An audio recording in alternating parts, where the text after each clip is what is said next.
Bom dia, turminha. Boa tarde, né? Então, vamos lá, vamos dar aquela renovada aí nos nossos conceitos, vamos, né? O que a gente estava estudando para quem ficou perdido, né? Ou para quem assim, não se lembra, tá confuso. Nós estávamos estudando o livro paradidático que fala sobre a história de Frankenstein. Lembrou? Muito bem. E onde foi que nós paramos? Quem lembra? Então, nós paramos quando o Vitor, né, que é o nosso personagem principal da história, ele foi parar numa cidade que ele não sabia muito bem onde era, não foi muito bem recebido nessa cidade e estava sendo acusado de assassinato. Vocês lembraram?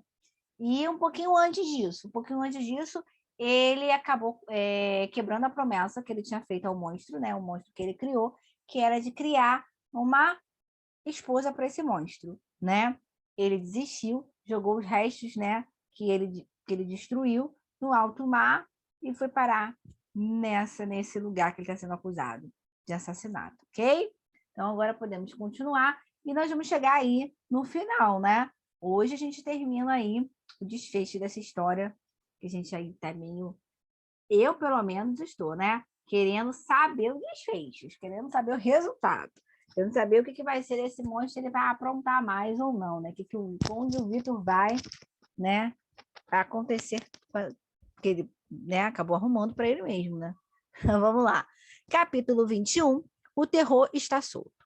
O magistrado pediu que se apresentassem as testemunhas. 6 homens adiantaram-se e um foi escolhido para depor. Disse que havia estado pescando à noite com seu filho e cunhado, e quando veio o vento forte, resolveram atracar. Não voltaram ao porto, mas a 2 milhas de distância, quando caminhavam na areia, tropeçou em algo e caiu. Seus companheiros vieram ajudá-lo, e à luz da lanterna viram que ele havia tropeçado no corpo de um homem. Estava morto e não havia se afogado, pois as roupas estavam secas e o corpo ainda estava quente. Era um jovem de aproximadamente 25 anos de idade. Havia marcas de dedos em seu pescoço. Vou passar aqui. Uma outra testemunha, chamada para depor, jurou que havia visto, um pouco antes de o corpo ter sido encontrado, um barco com um homem sozinho, saindo para o mar exatamente daquele ponto da praia. Uma mulher que morava ali perto também viu o homem do barco e logo depois levaram o corpo até a sua casa. Vários outros homens que me viram apontar testemunharam que eu não sabia onde estava e que provavelmente, devido ao forte vento da noite, havia largado o corpo numa praia, teria ficado à deriva por horas e voltado para o ponto próximo ao local do crime sem o saber. O magistrado quis que eu visse o morto para observar minha reação. Entrei na sala e dirigi-me ao caixão. Não posso descrever o horror que senti ao ver aquela figura sem vida no meu querido Henri Clerval. Perdi a respiração e atirei-me sobre ele, gritando: será que as minhas maquinações assassinas também tiraram sua vida?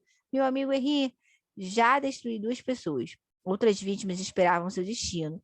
Mas você, meu amigo, meu companheiro, não pude suportar o sofrimento e fui levado na sala em fortes convulsões. Fiquei 2 meses à beira da morte, atacada por uma terrível febre. Tinha delírios horríveis e gritava em agonia e terror. Mas eu estava condenada a viver e despertei daquele pesadelo em uma prisão, esticado numa cama miserável, cercado de carcereiros, grades e trancas. Havia uma enfermeira e um amigo que cuidavam de mim. Aos poucos fui me recuperando, mas meu estado de espírito era tal que eu não sabia se não seria melhor para mim assumir a autoria do crime, pois assim seria condenado à morte e não teria mais de suportar aquela vida horrível. Um dia, o magistrado foi me visitar. Assim que caiu doente, ele contou-me. Encontrei entre os papéis que trazia consigo cartas da sua família. Desse modo, pude entrar em contato com eles e relatar-lhes o que lhe havia sucedido. Sei que você ainda está muito doente para suportar a emoção de qualquer espécie, mas seu pai veio até aqui para vê-lo, e acho que isso lhe fará bem. Nada poderia ter me dado mais prazer naqueles momentos de profunda angústia do que rever meu querido pai. O senhor está bem? Perguntei-lhe, esticando os braços para poder abraçá-lo. E Elizabeth, Ernest? Como não foi citado ainda, né, nas últimas aulas, Ernest é o outro irmão dele. Meu pai acalmou-me, assegurando que estavam todos bem. Mas que lugar horrível, meu filho. Você viajou para encontrar prazer, mas uma fatalidade parece persegui-lo. Comecei a chorar como uma criança desamparada. Meu pai tentou me consolar, assegurando-me de que minha libertação estava próxima, mas nem a sua presença, nem as boas notícias podiam trazer-me paz ou consolo. Não pudemos conversar por muito tempo, pois o meu estado de saúde ainda era muito precário e eu precisava de completo repouso. A época do julgamento chegou. Eu já estava preso há 3 meses. Embora ainda fraco, fui obrigado a viajar até a cidade onde havia sessão do tribunal. Ali foi provado que eu ainda estava na ilha onde era meu laboratório na hora do assassinato. Fui absolvido e libertado. Meu desespero era tanto que nessa época para mim era indiferente um palácio ou uma cela de prisão. Sentia sempre que estava sendo observado. Às vezes eram os olhos amigos de Henri, às vezes os aguados esbranquiçados olhos do monstro que eu havia posto no mundo. Mas eu ainda tinha um motivo para viver. Cuidar das pessoas que amava, esperar pelo assassino, talvez até encontrar seu esconderijo. Talvez então eu pudesse pôr fim à sua existência. De volta a Genebra e a Elizabeth. Embora eu ainda estivesse muito fraco e o cansaço de uma viagem tão longa pudesse ser muito prejudicial à minha saúde, insisti com meu pai que regressássemos a Genebra. Compramos nossas passagens e saímos da Irlanda com destino a Paris. E de lá prosseguiríamos para Genebra. Eu estava extenuado e necessitava de um tempo de repouso antes de seguir para a Suíça. Meu pai desejava que eu procurasse distrações e fizesse passeios, acreditando que assim a minha angústia poderia ser aliviada. Pensava que eu estava deprimido por ter passado a humilhação de responder a um processo de assassinato. Ah, meu pai, disse-lhe eu, o senhor sabe muito pouco sobre mim. Não é orgulho ferido o que sinto. Justine também era inocente, sofreu a mesma acusação. Morreu por isso, e eu sou a causa. Eu a matei. William, Justine e Henri. Todos morreram pelas minhas mãos. Muitas vezes, durante minha prisão, eu havia tido isso a meu pai. Mas ele estava que era o resultado de delírio, algo que viera à minha imaginação durante a febre que ainda perdurava na minha convalescência. E eu sabia que não adiantava revelar-lhe o meu segredo. Seria considerado louco, e na hipótese improvável de meu pai acreditar em mim, isso só lhe traria também o desespero. Mas às vezes não conseguia me controlar e fazia afirmações como esta. E meu pai se convencia de que minhas ideias estavam muito desorganizadas pela minha doença. Conforme o tempo passava, tornei-me mais calmo. A desgraça habitava meu coração, mas conseguia controlar-me e não falava mais daquela maneira a respeito dos meus crimes. Poucos dias antes de deixarmos Paris com destino à Suíça, recebi uma carta de Elizabeth. Meu querido, estou muito feliz por saber que estão em Paris. Agora já não estão tão longe de mim e espero vê-lo logo. Mas estou preocupada com você. Há um ano você nos deixou levando muita angústia e tenho medo de que esse sentimento só tenha aumentado com o passar do tempo. Acho que lhe devo algumas explicações. Não posso mais adiar o que, durante sua ausência, tenho desejado lhe dizer, sem ter a coragem para começar. Bem, você sabe, Vitor, que o nosso casamento era desejado por seus pais desde a nossa infância. Estávamos acostumados com essa ideia desde pequenos. Gostávamos de brincar juntos e acredito ficamos amigos queridos e verdadeiros, um para o outro. Quando crescemos, mas, diga-me, querido Vitor, eu peço pela nossa felicidade. Você é alguma outra, você é alguma outra mulher? Seria você ama, né? Você viajou, passou vários anos em Gustardes e quando o vi no outono passado, tão infeliz, sempre querendo estar sozinho, não pude evitar a suposição de que você não quisesse mais o nosso casamento, mas que estivesse se sentindo preso pela expectativa de seus pais. Mas eu quero libertá-lo. Confesso que o amo e meus sonhos para o futuro sempre o incluíram. No entanto, para sua felicidade, também a minha, declaro a nossa união será uma desgraça, a não ser que você também me ame. Ah, Vitor, esteja certo de que meu amor é sincero, por isso mesmo não gostaria de me casar com você, simplesmente porque você não quer desfazer um compromisso de honra. Seja feliz, meu amigo. Não deixe essa carta perturbá-lo. Não é necessário que responda amanhã, e nem mesmo quando você chegar, sem isso lhe causar dor. Se você me der um só sorriso, mostrando que era isso que você queria, eu já estarei satisfeita. Elizabeth, Genebra, dia 18 de maio. 1700, alguma coisa. Doce querida Elizabeth. O demônio disse que eu não teria sequer um momento de felicidade em minha vida. A sua vingança sangrenta já caíra sobre meu irmão, sobre Justine e agora sobre meu amigo Clerval. Certamente, se eu tentasse ser feliz com esse casamento, ele me mataria, mas então eu estava disposto a morrer, se fosse para satisfazer o sonho de meu pai e de Elizabeth. Ou, talvez, conseguisse matá-lo antes. Assim escrevi para Elizabeth, dizendo que não havia mais ninguém a quem eu amasse e quisesse unir a minha vida a não ser a ela. Disse-lhe ainda que tinha um terrível segredo que a faria tremer de horror e que iria contar-lhe essa história de desgraças no dia seguinte ao do nosso casamento. Você não ficará surpresa somente com o meu sofrimento, escrevi, mas principalmente de que eu tenha sobrevivido ao que tenho passado. Uma semana depois, meu pai e eu chegamos em Genebra. Ela recebeu-me com lágrimas nos olhos. A tranquilidade da minha vida, então, era somente aparente. Sofria ataques de fúria e queimava de ódio. Ficava deprimido e desesperado. Não falava nem olhava para ninguém, sentando-me imóvel, confuso pelas ideias que me assolavam. Somente Elizabeth sabia tirar-me dessas crises. Falava suavemente comigo, às vezes chorava comigo e por mim. Marcamos o casamento para breve. Ao aproximar-se o dia, eu sentia meu coração apertar-se dentro do peito. Não sabia se era por covardia ou algum pressentimento fatídico, mas escondia meus sentimentos atrás de uma aparência de alegria que fazia meu pai sorrir, mas jamais enganava Elizabeth. Ela ansiava pelo nosso casamento como uma alegria calma, mas sentia medo de que o que agora parecia uma felicidade certa e tangível pudesse desaparecer de repente e não deixar nenhum traço, a não ser uma tristeza profunda e infinita. Os preparativos foram feitos. Recebíamos visitas de congratulações. Decidimos que passaríamos os primeiros dias de nossa felicidade ao lado de um lindo lago na Áustria. Enquanto isso, eu tomava todos os cuidados possíveis para poder defender-me do monstro, no caso de ele me atacar. Trazia sempre comigo um revólver e um punhal. De fato, com o passar dos dias, eu ficava mais tranquilo. Estava armado e, ao mesmo tempo, comecei a achar que ele havia me ameaçado somente para perturbar-me, mas que nada aconteceria de fato. Ao se aproximar o dia, com todos os preparativos, todos falando disso como de um acontecimento certo, que nada poderia alterar, fui me convencendo de que meu casamento era a realidade e o monstro e sua vingança uma ilusão. O dia chegou. Elizabeth estava tensa e melancólica, mas meu pai observou que isso devia à timidez natural das noivas. Depois da cerimônia, muitas pessoas foram comemorar em casa de meu pai, mas eu e Elizabeth tomamos um barco para a Áustria. O dia estava lindo, o vento favorável.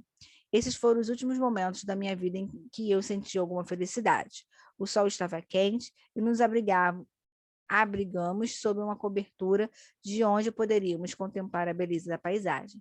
Peguei a mão de Elizabeth dizendo: Ah, se você soubesse o que tenho sofrido, se você pudesse imaginar quanto é bom para mim este momento, quanto eu me sinto livre no desespero e posso saborear esta tranquilidade e esta alegria.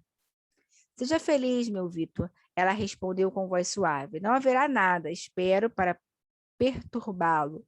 Meu coração também está contente. Embora alguma coisa esteja me dizendo, para não contar muito com o futuro que parece se estender à nossa frente. Mas não escutarei essa voz sinistra. O dia está lindo. A natureza está feliz e serena. O sol começava a descer no céu. Podíamos ver os Alpes agora mais próximos do lago. A brisa suave movimentava levemente as árvores quando nós aproximávamos da margem de onde vinha o mais delicioso perfume das flores e do feno. Ao chegarmos ao porto, o sol desapareceu atrás do horizonte e eu senti aquele medo do que em breve iria me agarrar e me prender para sempre. Bem, chegando aí, né? Vamos falar sobre esses 2 capítulos. Então, ele foi absolvido, né, do assassinato do amigo Clerval, voltou para Genebra, né? Se casar com eu ia falar Justinha, se casar com a Elizabeth, se casaram, né? E até então o monstro parece que sumiu. Mas vamos ver, né? Se realmente ele vai aparecer, se ele vai continuar aí assolando a vida do Vitor. Vamos ver o que vai acontecer. Eles casaram e viajaram numa de mel. Então, a noite de núpcias.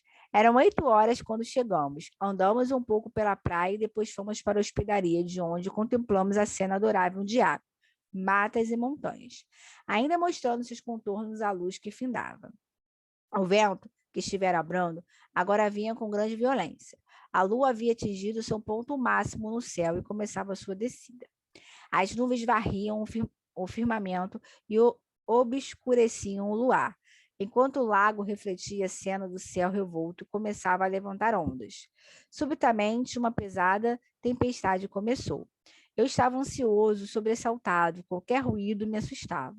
Tinha um terrível pressentimento e, às vezes, segurava a arma que trazia escondida no peito. Elizabeth observava minha agitação em um silêncio tímido e medroso, mas havia alguma coisa em meu olhar que lhe comunicava terror. Com a voz trêmula, perguntou-me: O que o agita tanto, querido? Do que você tem medo? Lembrando-me das ameaças do monstro, de que eu não teria mais um só momento de felicidade em minha vida, contava com sua aparição nessa noite. Mas eu havia decidido não recuar em um confronto com ele e lutar até que a minha vida ou a dele fosse destruída. Pedi a Elizabeth que tivesse calma e que me deixasse sozinho por algum tempo. Ela retirou-se para o quarto e eu fiquei andando de um lado para o outro da casa, inspecionando cada canto que pudesse ser o esconderijo para o meu adversário. Mas não havia traço dele e fiquei mais calmo. De certo, ele havia desistido de suas ameaças, ou a sorte o havia impedido de levar adiante seus planos. Subitamente ouvi um grito agudo, horrível. Quando ouvi, toda a verdade ficou clara em minha mente. Meus braços caíram, o movimento de cada músculo e fibra do meu corpo foi suspenso. Eu senti o sangue escoar pelas minhas veias e latejar nas extremidades de meus membros. Esse estado durou um instante. O grito repetiu-se e eu corri para o quarto. Deus, por que eu não morri? Porque eu estou aqui para contar a destruição da melhor esperança e da mais pura criação da terra. Lá estava ela, inanimada, jogada na cama, cabeça para baixo, na beirada do leito. Seus traços pálidos, desfigurados, semi-cobertos pelo cabelo. Para onde quer que eu olhe, eu vejo a mesma figura, seus braços sem sangue, seu corpo abandonado sobre seu esquife de noiva, caí em sentimento do chão, em sentidos no chão. Quando voltei a mim, estava rodeado pelas pessoas da hospedaria. Suas expressões exprimiam um terror indizível, mas o terror dos outros parecia somente uma imitação, uma sombra dos sentimentos que me oprimiam. Olhei em volta, onde estava o corpo de Elizabeth, meu amor, minha mulher tão querida, tão valiosa. Havia mudado sua posição e agora ele estava deitada com a cabeça sobre o braço, com um lenço jogado pela sua face e pescoço. Parecia dormir. Eu havia me precipitado para ela e abraçado com ardor, mas o langor mortal de seu corpo disse-me outra vez que o que agora eu tinha em meus braços não era mais Elizabeth, que eu havia amado. A marca assassina das mãos do demônio estava em seu pescoço, e não havia mais respiração em seus lábios. Quando eu ainda estava debruçado sobre ela, na agonia do desespero, olhei para cima. As janelas que tinham sido fechadas estavam abertas. A lua pálida iluminava o quarto, e com um terror indescritível ali eu vi a figura mais medonha e odiosa. O monstro, com um sorriso de escárnio nos lábios. Corri para a janela, puxei o revólver e atirei, mas ele escapou. Correndo com a velocidade de um relâmpago, mergulhando no lago. Várias pessoas correram atrás dele. Procuraram pelo lago, jogaram redes, tudo em vão. A maioria dos meus companheiros acreditava que teria sido uma alucinação minha, mas continuaram a procurar em terra, dividindo-se em grupos que foram para as matas e os vinhedos. Tentei acompanhá-lo, mas minha cabeça girava, meus passos pareciam uns de bêbado. Uma névoa cobria muita visão. Minha pele fervia de febre. Fui carregado de volta e colocado na cama, já quase inconsciente do que havia acontecido. Meus olhos procuravam em torno por algo que eu havia perdido. Mas uma ideia veio à minha cabeça. Nesse momento, meu pai poderia estar morrendo em suas mãos e meu irmão caído a seus pés. Nada deteria o monstro de sua vingança assassina. Levantei-me e decidi voltar a Genebra imediatamente. Meu pai e Ernesto estavam vivos, mas a perda de Elizabeth, que para meu pai era uma filha, fez com que ele adoecesse e morresse em poucos dias. O que foi feito de mim? Não sei. Perdi as sensações e a escuridão era a única coisa que eu sentia em torno de mim. Prenderam-me numa cela, pois fui considerado louco por algum tempo, mas depois de alguns meses fui libertado. Eu havia tomado uma decisão no fundo do meu coração de perseguir meu destruidor até a morte. E esse propósito aquietou a minha agonia. Meu ódio era inexprimível, e a vingança a única paixão de minha alma. Iria me devotar com a minha vida ou a minha morte à sua destruição. Bem, né? Estamos chegando aí no último capítulo da história, para a gente ver o desfecho, mas, como eu já tinha dito, né? Para a gente saber se o monstro ia ou não parar a sua vingança, percebemos aí que não, né? Ele foi e matou Elizabeth na noite de núpcia. Que desgraça, hein?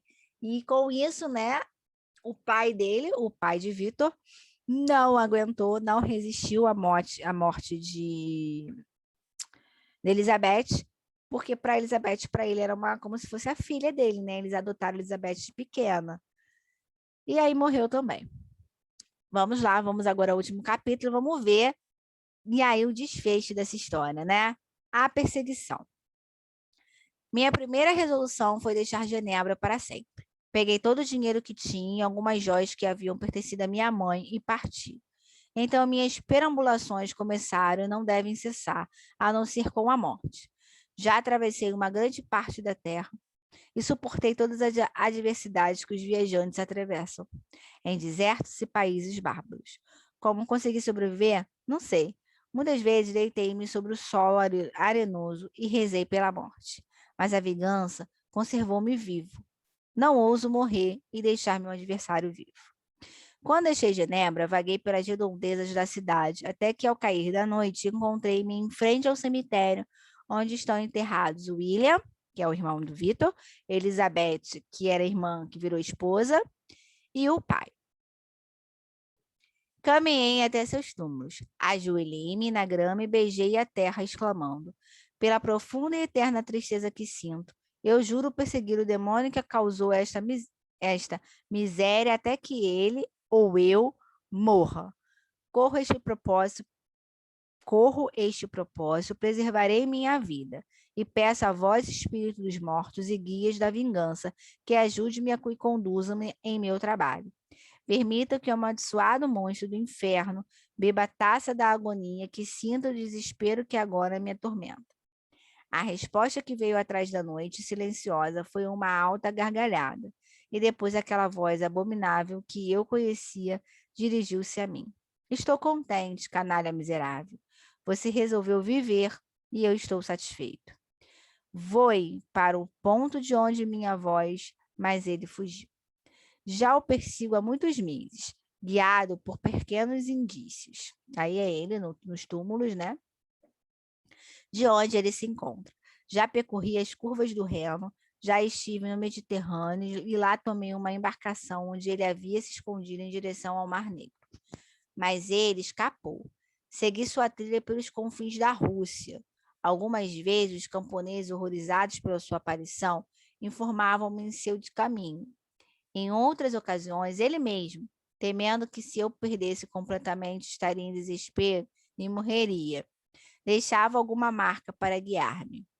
Acontecia de, quase morrendo de fome, encontrar uma rústica refeição preparada para mim no deserto. Muitas vezes, ressequido pela sede, tive a sorte de receber alguns pingos de chuva para reavivar-me. Quando podia, seguia o curso dos rios, mas o demônio geralmente os evitava, para não encontrar vilarejos, então eu mesmo sustentava com a caça. Certa feita, encontrei essas palavras escritas na casca de uma árvore. Meu reinado não terminou. Você vive e meu poder é total. Siga-me. Vou em direção ao gelo eterno do norte, onde você sentirá o suplício do frio e do congelamento, aos quais eu sou indiferente. Perto daqui você encontrará uma lebre morta. Coma! Venha, meu inimigo. Ainda temos que lutar por nossas vidas. E muitas horas difíceis e desgraçadas você ainda vai ter de suportar antes que possa descansar. Prossegui minha viagem para o norte. A neve intensificou-se, o frio aumentou, em um grau quase insuportável. Os rios estavam cobertos de gelos e era impossível pescar. Meu inimigo deixou para mim mais uma inscrição. Prepare-se, isto é só o começo. Embrulhe-se em peles e providencie alimentos, porque em breve começaremos nossa jornada, onde seus sofrimentos irão satisfazer o meu ódio infinito. Ao avistar o oceano turbulento, agradeci ao espírito que me guiava a ter chegado ao salvo ao lugar onde eu esperava confrontar-me com meu inimigo. Algumas semanas antes eu tinha conseguido um trenó e cães, e assim viajava em boa velocidade. No dia em que primeiro avistei o mar no horizonte, o monstro estava um dia de viagem adiante, e eu esperava alcançá-lo antes que ele chegasse à praia. Apressei-me e em 2 dias cheguei a uma vila à beira-mar. Perguntei aos habitantes se soube que um monstro gigantesco havia chegado na noite anterior, armado de um revólver e de um rifle. Expulsou os moradores de um chalé e tirou de lá toda a comida que tinham estocada. Colocou tudo em seu trenó e fugiu por mar, numa direção que levava a terra nenhuma. Disseram-me que ele logo morreria, pois o gelo quebraria ou ele seria congelado pelas neves eternas. Então preparei-me para a viagem. Troquei meu trenó por um apropriado para o oceano congelado. Abarrotei-me de provisões e parti. Pela quantidade de alimentos que trouxe comigo, calculo que já estou no mar há 3 semanas. 2 vezes vislumbrei uma mancha escura ao longe, e forçando a visão. Distingui um trenó e as proporções distorcidas do monstro. Na segunda vez, consegui seguir sua rota sem perdê-lo de vista. Ao longe, a não ser por alguns momentos, em que as ondas congeladas formam montanhas de gelo. Após 2 dias, estava a não mais do que 1 milha de distância dele. Mas agora, quando parecia que ele estava praticamente em minhas mãos, perdi totalmente seu rastro. Ouvi o mar sob o gelo, parecia um trovão. Enquanto as águas cresciam em ondas e crespavam, o vento aumentou. Então o mar bramiu e o gelo fendeu-se e quebrou com um som tremendo e esmagador. Em poucos minutos, a água interpunha-se entre mim e um monstro, e eu fiquei à deriva, sobre uma placa de gelo flutuante, que diminuía continuamente, preparando para mim uma morte horrível. Assim, passei muitas horas até ver seu navio. Resolvi que, se estivesse indo para o sul, eu lhe pediria um barco, mas não abandonaria meu propósito. Mas você me trouxe a bordo, quando a minha resistência quase terminava e eu morreria sem ter minha vingança. Prometa-me, comandante, que se por acaso eu morrer antes dele, os espíritos da vingança fizeram com que você o encontre, que ele não escapará. Prometa-me que irá persegui-lo e satisfazer a minha vingança com a sua morte. Ele, ele é convincente, uma vez suas palavras chegaram a alcançar meu coração. Mas não confie nele. Não escute. Lembre-se de William, Justina, Clerval e Elizabeth, meu pai e de mim. Afunde sua espada em seu peito. Meu espírito estará por perto e eu conduzirei a lâmina até o seu coração. Bem, né? Então, chegamos aí ao fim da nossa história, sem saber realmente, né, se o monstro vai morrer ou não. O que acontece? Ele aí na caçada, né, ao monstro, o monstro fazendo, ele mesmo sabia que isso ia acontecer, acabou no meio lá o gelo, né, se partindo no mar, mas ele foi, pelo jeito aí, resgatado por um comandante, e ele deixa essa carta para o comandante, né, que caso ele morra, esse comandante aí vá atrás do monstro e mate. Gostaram, pessoal? Muito bom, né? Então, espero que vocês tenham feito todas as anotações dos personagens, características. Qualquer dúvida, volta a alguns vídeos, tá? Tá tudo aí separadinho por capítulos.